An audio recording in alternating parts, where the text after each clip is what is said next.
We never sent William Ruto to become an employment bureau.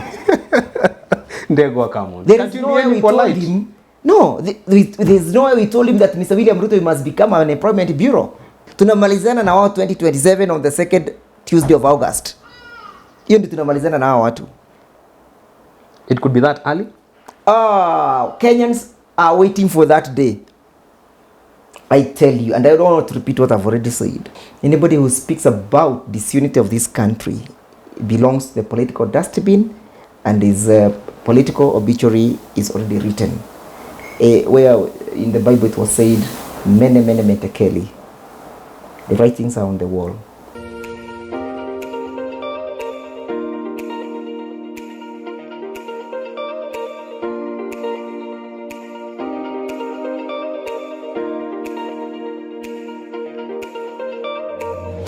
Truly delighted to have you on Richard Mwenja Exclusive. My name is Richard Mwenja. Indeed, always a pleasure to have you on board, and we really thank you for your support this far. The many of you continue to watch us from different parts of the globe, and especially our fans who even trickle down to come to our studios to visit us, those from abroad, whenever they're here for summer. We really thank you. And today on board we have one of your favorite analysts on matters governance, economics, and all that. And he's actually a seasoned advocate of the High Court of Kenya and senior partner at Ndegwa and Ndegwa Company Advocates. I'm talking about none other than Gishugu's biggest export, certainly after Mother Karua, Ndegwa Njiru, alias the Black Bull. Yes, Richard, how are you? How are you, man? The only part you forget to tell them is that Ndegwa and Ndegwa Advocate is situated at Canberra Road. Oh, sure. On a building called Woodland Business Park. And you also don't tell them that we are on 6th floor, so that they may also get to know where we are. Next time we shall. Yes. Next time we shall. Inshallah. And any additional information, will let me know. Inshallah. Inshallah. Yes. Asante sana. Yeah. Looking sharp, as always. Thank you, Richard. You know, it's a new year. New beginning. Please don't be part of those who normally start the day with high energy and then it slows down, diminishes over time. You know, if you see me not in high spirits, then perhaps I'm not feeling well, or I'm excruciated or something. Or perhaps you've been threatened because you are a voice of reason? No. We don't mind about threats. You don't mind about that? No. Those are not some of these things that can scare us. You're actually taking concern even with the highest offices in this land. Why should we not? People took concern with Moi. So is William. We took concern with Moi. Men took Moi by the horns. Let me ask you this, because many Kenyans are wondering, even our fans here who are watching. Yes. You have vested interest, family, business, you name it. Yes. Aren't you sometimes scared that maybe when I shout too loud, it might compromise some of my interests? Me, I'm up to date. And the courts are there. You are ready to pay the ultimate sacrifice? The courts are there. Which could be your life? Well, if they want to kill me, they can do it. So you cannot be threatened by that. Yeah, because when they were opposing Uhuru, did Uhuru kill them? So you can't kill democracy by killing people. Democracy exists where we have divergent views. And democracy does not mean that we have to be trained to be a straitjacket. Democracy means that everybody's view will be taken into consideration, and the Bill of Rights will be respected to its maximum stretch, and that democracy means that there are those who agree with the government and there are those who don't agree with the government. It doesn't mean that if we don't agree with the government of the day, that we are rogues. It means that we are expressing our minds, and that we shall continue to do.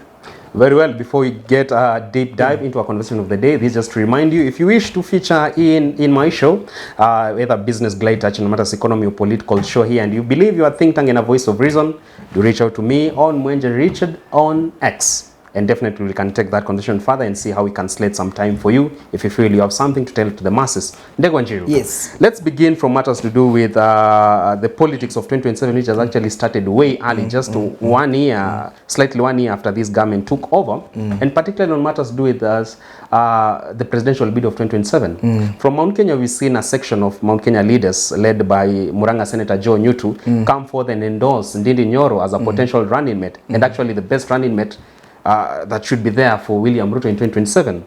Of course, much to the annoyance of DB Rigathi Gachagua. But both cases, Ndindi Nyoro and Rigathi Gachagua, have actually dismissed those endorsements, saying it's too early for such. But let me tell you, could there be a writing on the wall that maybe Kenya Kwanza is already a house that is cracking? And also, let me understand, what could have guaranteed Gachagua to have such an early political farewell from his very own members of the party? You know, this is not even a political farewell. People read the obituary long time ago.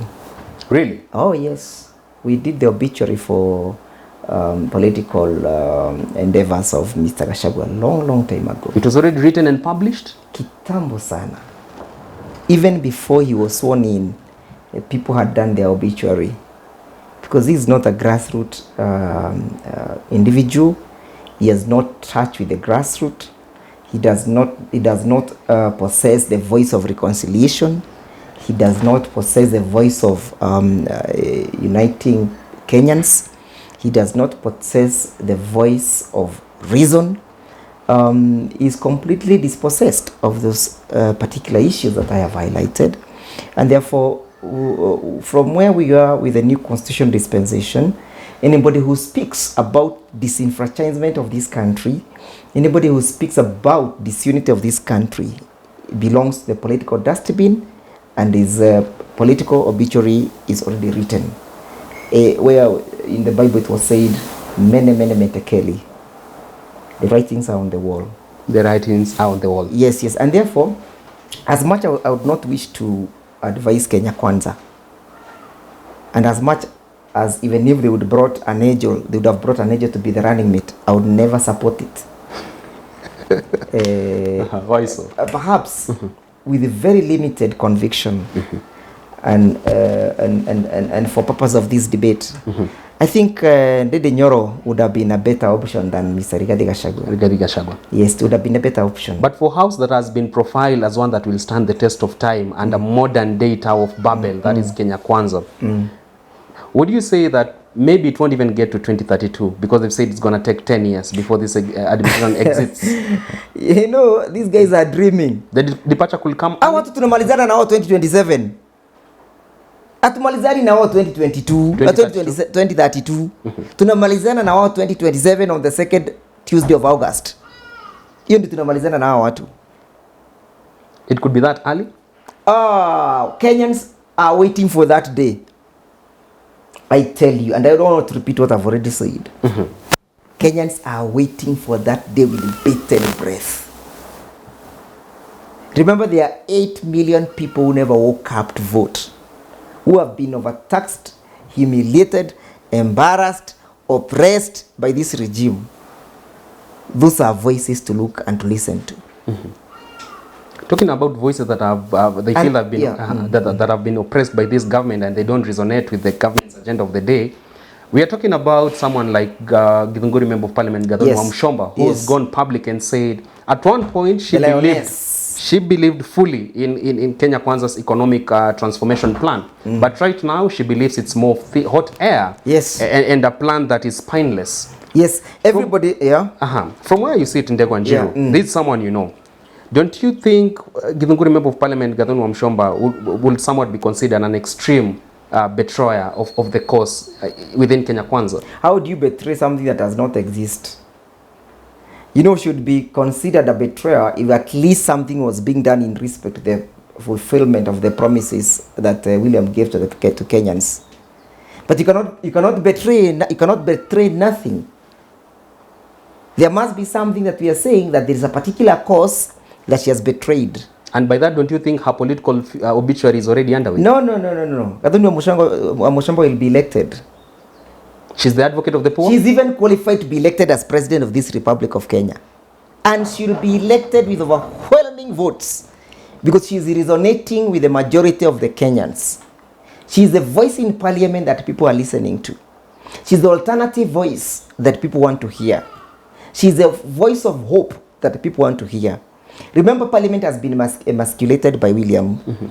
Completely emasculated. Sure. Where Baba keeps on saying that bunge imekuwa hanisi. But in that particular parliament, Governor Mushamba is there, standing out with a gait like that of a giraffe. Yes. But actually, let me ask you: do you consider Gathoni Mushamba to be a true advocate of the hustlers, other than even the flag bearer William Ruto? Gathoni Mushamba does not associate herself with the hustlers' philosophy, because the hustlers' philosophy has never been there. It was a con that was used by Mr. William Ruto to garner votes. He himself does not believe in that philosophy.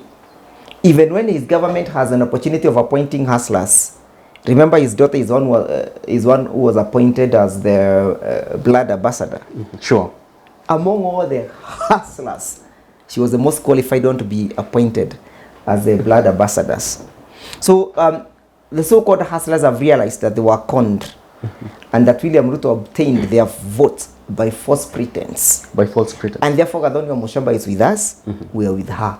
Very well. Yes. Let me ask you then, as much as you say William Ruto obtained your votes by false pretense, and even the course about hustlers has been a long con all this while, let me ask you, part of the reasons he says he has not achieved that which he promised the hustlers is because he came to the country, found debts stretching from Nairobi all the way to New York.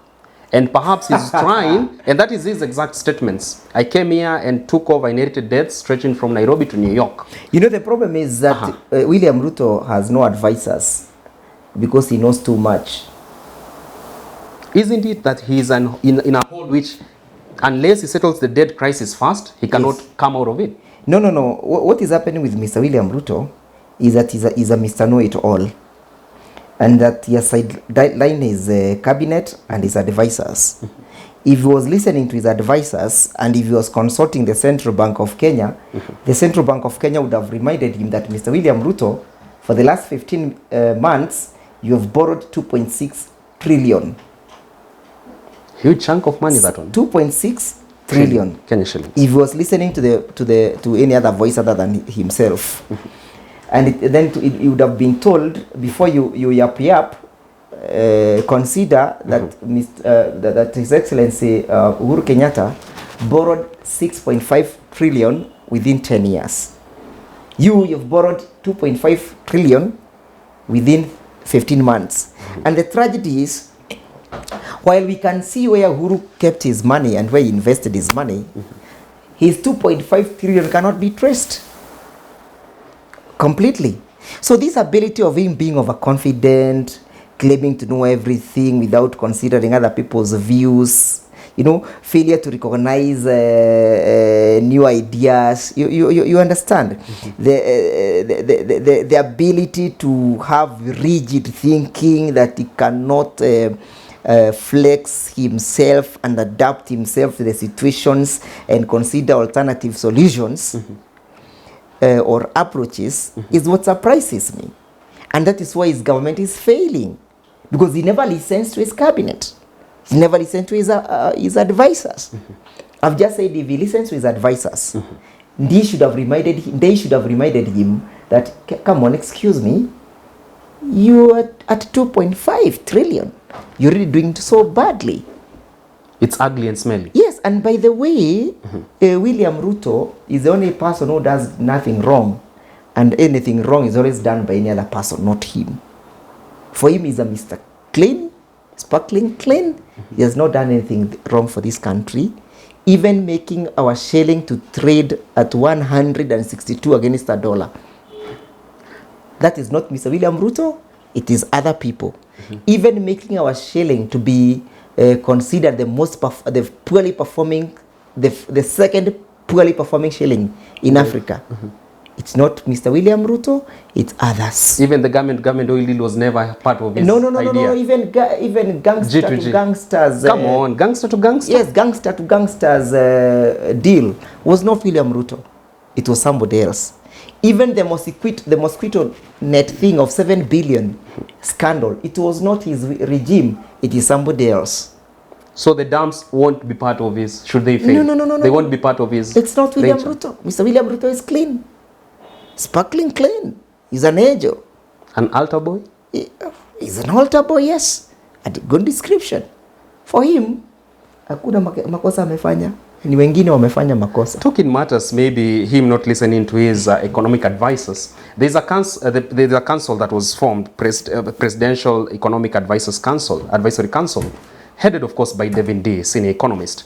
Let me ask you, if you look at the tone of Devin D, chief economist, would you say that's a tone even him as the president's advisor should use on the electorate, as much as he doesn't owe us any empathy or sympathy? Yeah. Do you feel that should be the right tone of someone who is mandated to advise the president on economic matters? You know, when Day speaks, you see frustrations. That his advices, they might be good, but they are falling on deaf ears because I've told him Mr. William Ruto knows everything. And therefore, he's expressing his frustrations. Remember that even members of cabinet, the Minister for Finance, had tendered his resignation. Only William Ruto to reject it. And I'm telling him, you have no right of proceeding to execute Mr. Ndongo, Professor Ndongo, something that you don't believe in. You cannot be subjected to forced labor and servitude. If you feel that the works that Mr. Professor Ndongo you're doing is not thrilling you, you can take a walk.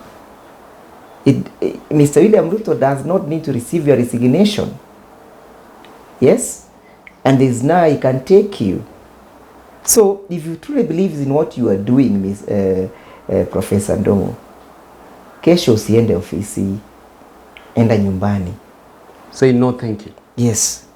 He does not require Mr. William Ruto to receive his resignation letter.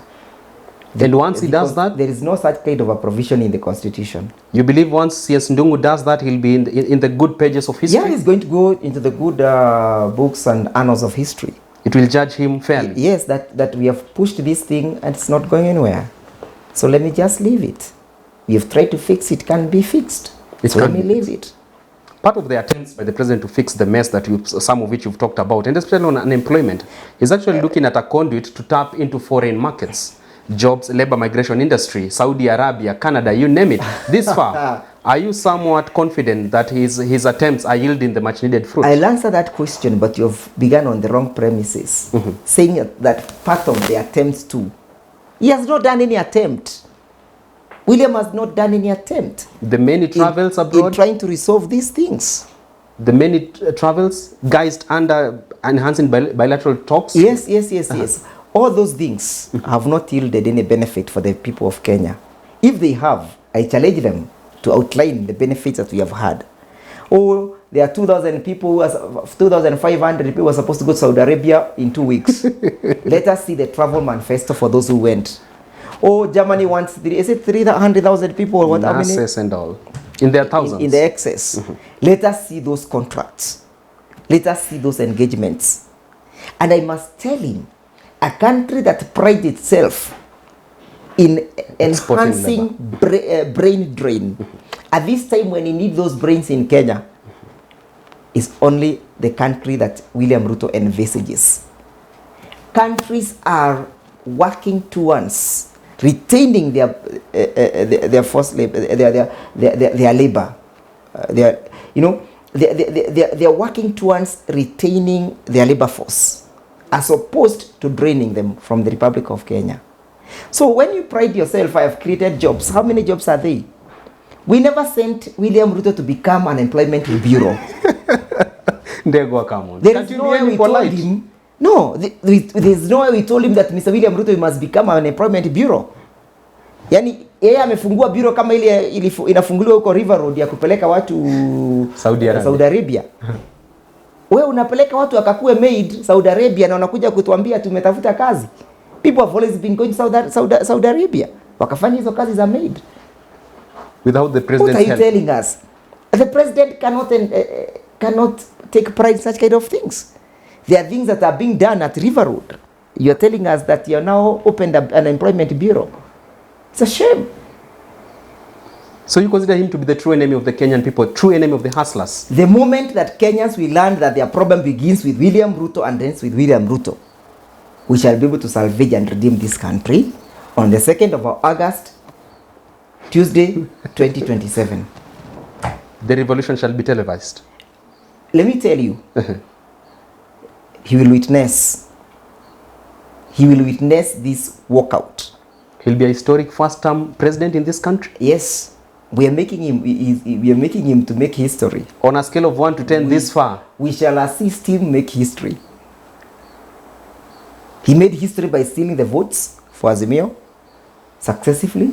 We shall make him make history going home.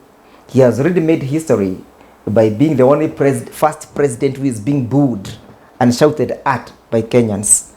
Even with the notoriety that President Moi had, nobody ever shouted at him. Nobody ever shouted at Kibaki. Nobody has ever shouted at Uhuru Kenyatta.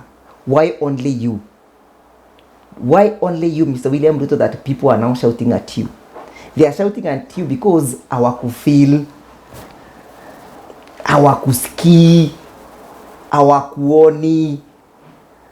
Hata ukifanya maraundi ngapi Kenya, hata ukiweka luku gani, hawakusikii. Even grassroots development was? That is why people are shouting at him. He's coming to open projects that were opened by His Excellency Uhuru Kenyatta and recommissioning them. So instead of you threatening people and telling them, mtu asiongee kwa mkutano ya rais, yes, wanajua wewe ndio rais, but they are still being defiant. Ask yourself, why are these people being defiant? That's the only way you can do to ease yourself. And I'm encouraging Kenyans to continue doing that. Shout at him. Remind him that he has abandoned his promise to the hustlers. Remind him that we are still waiting for the day he's going to give the newborn mothers the diapers he spoke about. Remind him that you're still waiting for the day we are going to have internet. Free internet. Free internet. Remind him that Mama Mboga is still waiting for the day you'll be making calls free of charge. Remind him that we are still waiting for a government that is constituted by the hustlers. Remind him we are still waiting for the day he's going to fight with corruption. But you know, William said that he does not believe that corruption can hinder development.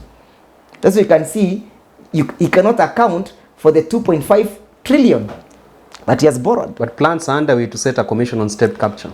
Which plans? Which Kimani Ichung'wah is spearheading that debate. Yeah, because they think that the state capture will end at His Excellency Uhuru Kenyatta's door. If we are to start a commission for state capture, let us begin from where President Kenyatta was. Let us come to the 24 years of Moi. Let us see what exactly happened during the 24 years of Moi's regime. Let us ask ourselves how a secondary school teacher became the richest man in Africa, being Moi. Let us come to Kibaki. Let's do the research, the state capture, because state capture has not only happened at the time of Kenyatta, Uhuru. Let us come to the time of Uhuru, and even let us come now. For the last 15 months he has been in office. He could make it to the trap? He has captured much more than whatever was captured by those 4 other administrations. So let us do a state capture. So where is the freedom that was promised? Let us do a state capture and ask ourselves, where is Dede Nyoro getting the money to do all the harambis? Spending 4 million in a week. Let us do state capture. Let us ask ourselves, how did this boy just become rich overnight? Let us do the state capture. We are waiting for it. Nothing to do with being a smart investor? Oh, why was he not before? Why now? Why the new dawn? Why the new dawn? Before we close up, we actually wrap up this conversation, yes. Especially the economic part of it. A very recent development that maybe is profiled that it will fix the dilapidated coffers that was inherited by this government, which they said was the situation, is the introduction of polling stations along our roads, because CS Murkomen has said we're experiencing high road maintenance costs as a government. So much as we are having a petroleum levy in the price of fuel, there's need to introduce toll stations just so we collect more for road rehabilitation. Are you saying this government is so much cash strapped that we are seeing extra levies being introduced by the day or proposed? President Uhuru in his 10 years, I think he did over 21,000 kilometers of road network. tarmac road in this Kenya. Tarmac road. Yes, tarmac. Over 50,000 kilometers were made passable, all-weather roads, to the extent that you no longer need a four-wheel drive anymore. Sure. He did much more than what was done by his father Kenyatta, Moi, and Kibaki combined. Now, instead of William Ruto building this road, continuing with perpetuating the construction of the roads, nimeona ya kazi yake ni kuweka viraka kwa barabara. If you drive from Makutano all the way to Embu, you will see the patches that have been done. If it were Uhuru's time, he would have laid a smooth carpet. So Uhuru alijenga barabara, Ruto anaweka viraka kwa barabara. And then you want to still charge people and create toll stations on those roads, zile mmeharibu, zile mmeweka viraka. And there's already a fuel levy in the price. This government is so much fixated on killing Kenyans. And I'm so sure that that is no money that is going to be appropriated towards the development. Hiyo ni pesa yao ya mfuko wanatafuta. But we are waiting for them. Please put those toll stations. Kenyans will make a determination whether they shall continue to exist on the 8th of August, second Tuesday, 2027. Now that this is actually our second conversation this year with you, are you confident that maybe 2024, looking at the government's effort this far, that maybe we're going to close the year with a better country than it was last year? If this is the trend that will go on. That would be the hopes of a fool, to have such kind of anticipation and hope. It's only a fool who can sleep comfortably, waiting for a better tomorrow. There will be no better tomorrow from this regime. Nothing. Zero. Not even after the DP said the kind of mess Ruto inherited, it will take at least 10 years for us to see the transformation. Who takes that guy seriously? Was William Ruto not in Uhuru's government? If Uhuru made mess, William Ruto also equally made the same mess. Say he was neglected. He was Who neglected aside. him? Didn't he say that he was responsible for all the development that Uhuru did? He did say that Uhuru hakuna kazi alifanya, ilikuwa ni kazi ya William Ruto. And I'm asking myself, where is that William Ruto now who did all this development? Because we have borrowed 2.5 trillion with zero investment, zero return. Hiyo ni pesa imeenda kwa mfuko ya wanaume. No roads are being constructed in this country. Pending bills have not been paid. Capitation for the children has been removed. NHIF has not been paid. Medical supplies. Mission hospitals, government owes them like 5 billion, sorry. Private hospitals, government owes them like 8 billion. Zero work. And yet you are busy borrowing. And we cannot see where you're investing this money. From your optic, there could be more doom on the way. Kenyans, you need to tighten your belts. There is no better tomorrow. I cannot give you false hopes. There's a bumpy ride ahead. There is no beam at the light of at the end of the tunnel. The tunnel is too dark. You have to light your own candle, you Kenyans. You have to look for your own torch so that you can be able to see through the tunnel. And we shall navigate through this tunnel. And we shall navigate it and get to 2027. And when we navigate through this dark tunnel, on 2027, Kenyans will make a determination to leave and abandon this dark tunnel. And this dark tunnel shall be the history of this country, and the dark tunnel shall not be or form part of our future. We are focused on making sure that we abandon and leave this dark tunnel. And leaving this dark tunnel we shall, inshallah.